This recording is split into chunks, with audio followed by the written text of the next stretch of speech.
Hi, my name is Tasso Comanescu, and welcome to EliteGuitarist.com. Today I'd like to go over with you Fernando Sor's study in B minor, which also happens to be number 5 in the Andres Segovia edition. This particular study focuses on the right hand through the usage of arpeggios.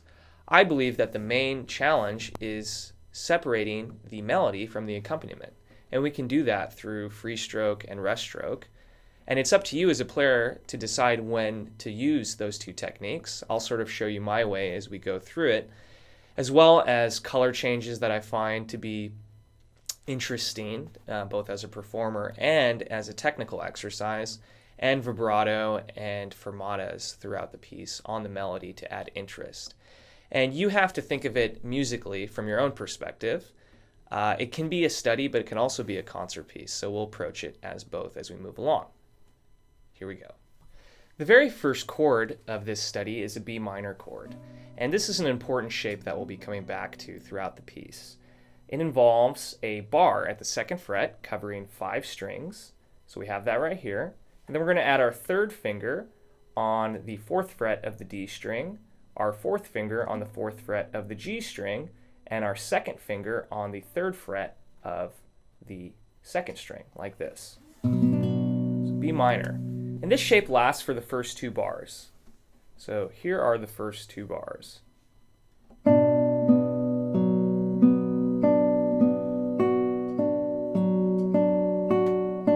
And I'd like to point out that throughout the piece, you can use your A finger or your M finger on the melody, and you can also use rest stroke, which involves resting your finger on the adjacent string for added emphasis. Versus free stroke, rest stroke, free stroke. So as we go into measure 3, we're going to leave our 3rd finger down on the F sharp, and we're going to move our 1st finger to the C sharp, which is the 2nd fret of the B string. And we're going to play an open E in the melody. This is measure 3. And I'd like to mention before I forget that the melody is found on beat 1 and beat 3 for the majority of the piece. So melody, accompaniment, melody. You can use rest stroke if you want, or a stronger free stroke. And you'll see me alternate back and forth between those two as we move along. And in measure 4, we go back to our B minor shape without the bar. And now in measure 5, which is the 2nd system in the Segovia edition, we put our 1st finger on the C sharp again, and now we're going to add our 2nd finger on the A sharp, which is the 3rd fret of the 3rd string. Notice that my 3rd finger has been a common finger so far on the F sharp for all of these measures. Measure 6, we go back to our B minor shape without the bar. And then we get a little bit of a respite here in measure 7. We can let go of everything. Open strings, E, B, G, B, and then E sharp, which is a leading tone, on beat 3 to measure 8. F sharp, C sharp, A sharp, C sharp, F sharp, A sharp. And you can add a decrescendo there.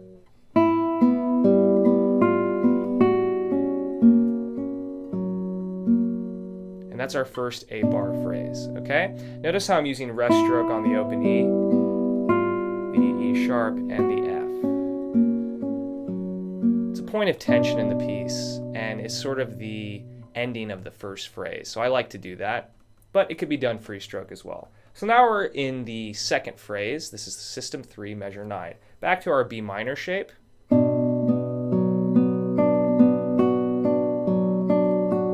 Here in measure 11, just like measure 3, we have an open E, a C sharp, and an F sharp. And then we get our first G chord in measure 12.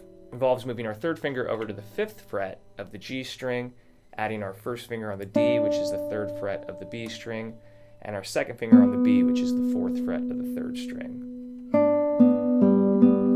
This is measure 11 and 12, and I personally like to go a bit Ponticello here, which means moving your right hand closer to the bridge and changing the angle of your right hand so that your nail can play off the right side to get a little bit of a brighter sound. So going from measure 9 through the entire third system, you can do this. Warm, then start to relax your hand closer to the bridge. It's a nice little color change that I like to do. And then in measure 13, we have an open E followed by a C sharp with our second finger, open G, C sharp, and then E on the second fret of the fourth string, octave E with the open E there, going down to a C sharp again. Okay? And one concept I'd like to talk about before we move further is the idea of sequential left hand movement. Because this is an arpeggio piece, notes are happening in succession, so we don't always have to have every finger down on our left hand from measure to measure. So I'll illustrate this concept here. Going from measure 12, we want to get our second finger down first in measure 13, followed by our first finger on beat 3, because we don't need it until beat 3. So rather than doing and trying to get our first finger there immediately, we can move it in succession. And then measure 14, we go back to our B minor shape without the bar. Then our F sharp major shape, just like in measure 5. And then B minor again. Letting go. Okay, so there, measure 16, which is the end of our second 8-bar phrase. We have a B on the third string, followed by open B, so they're ringing into each other. Okay, and in measure 14, I like to add a little fermata when I'm coming back to natural from Ponticello. You can add vibrato right there and a rest stroke. It's kind of nice.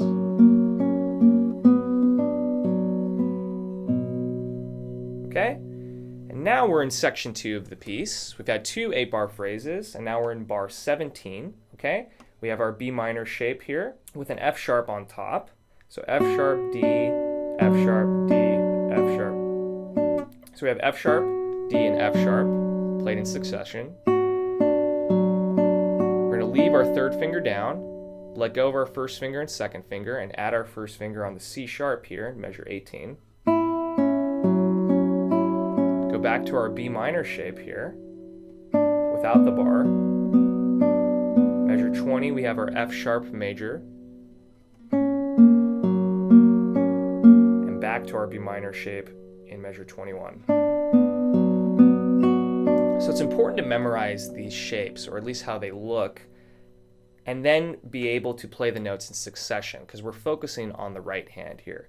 And you notice that my thumb is always playing on B2, which is the bass note. Okay, so middle index thumb, or M-I-P. This is starting on measure 17 through measure 21.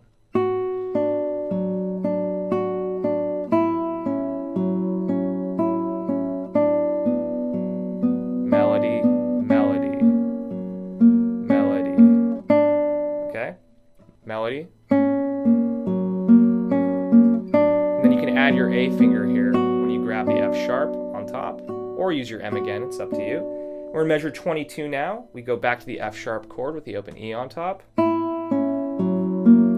Back to B minor. Now we have a bar 2 in measure 24. Okay, it's nice to do a 5/6 bar here. Okay, at the start of measure 24, C sharp, F sharp, and then we add A sharp on beat 2, and then F sharp. Measure 24, beat 3, is the first time that we have a quarter note by itself in the piece. So I like to pause here a little bit. You'll notice that in the Segovia edition we have a day crescendo. We're getting quieter, okay? And then we're going to crescendo out of this in measure 25. And it's the first time we get a B major chord, okay? This is a big moment in the piece. So far we've had B minor the entire time. Now we have B major. And actually it's a B7 chord. We have the A there on the third string, okay? So this is measure 24. Go to B7 here, the start of measure 25, D sharp, which is our pinky on the 4th fret of the B string here. You can do a rest stroke if you want to emphasize that. A little vibrato. crescendo to the open E's, the octave. I like to use my A finger on top there. Here on beat 2, we have our thumb playing the E at the 2nd fret on the 4th string. Now we're in the next system. This is measure 27, or bar 27, okay? And we have an A7 chord here.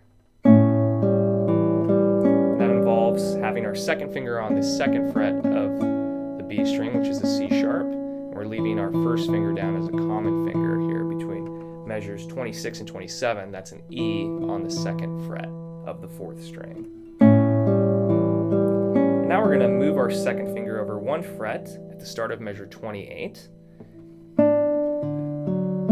I want you to watch my left hand here closely. Notice how I'm sequentially moving my fingers into measure 28, 2nd string, 5th string, 4th string, 3rd string. Okay, you don't need to get all of those down at the same time. It's a common mistake with beginners and even some intermediate players. They feel like they have to get everything down, and that can cause mistakes or discomfort and an awkward, maybe phrasing moment. So this is the ideal way, in my opinion, of doing it. And I like to rest stroke that D at the start of that measure. And then we have something very interesting here. At measure 29, we have a C natural for the first time, okay? So I like to vibrato that, and a vibrato, either horizontal vibrato, sometimes you can do a vertical vibrato as well, if you want a little bit extra juice there. So we do vertical vibrato here. Measure 30, we have a break in the arpeggio pattern. So we have a G in the melody, open E, and then C natural again. Okay, so this is measure 29 and measure 30 combined. We do crescendo here into measure 31, which is an E sharp diminished chord, which is a secondary dominant chord leading to the F sharp major chord. And I like to trail off there a little bit. That leads us into a measure 33. So I'm going to play measures 27 through 32 now.